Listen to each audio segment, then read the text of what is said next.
জানুয়ারি মাসে IPL boycott করার ডাক দিয়েছিল বাংলাদেশ। জানানো হয়েছিল সে দেশে দেখানো হবে না এই লিগ। তবে সরকার বদল হওয়ার পর সেই সিদ্ধান্ত বদল হয়। জানানো হয় আইপিএল দেখা যাবে বাংলাদেশে। তবে এই টুর্নামেন্ট শুরুর 2 দিনের মধ্যেই বাংলাদেশের সম্প্রচারকারী সংস্থার সঙ্গে সম্পর্ক ছিন্ন করো জিও হটস্টার। কেন দেখা যাবে না আইপিএল?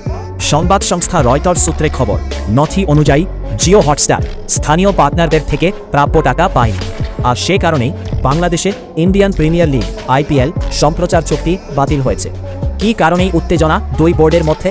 জানুয়ারিতে বাংলাদেশে এক হিন্দু ব্যক্তিকে হত্যার জেরে 2 দেশের মধ্যে উত্তেজনা বাড়ার ঠিক পরেই ভারতীয় ক্রিকেট বোর্ডের নির্দেশে কলকাতা নাইট রাইডার্স বাংলাদেশের পেসার মুস্তাফিজুর রহমানকে দল থেকে বাদ দিলে বাংলাদেশও আইপিএল সম্প্রচার নিষিদ্ধ করে।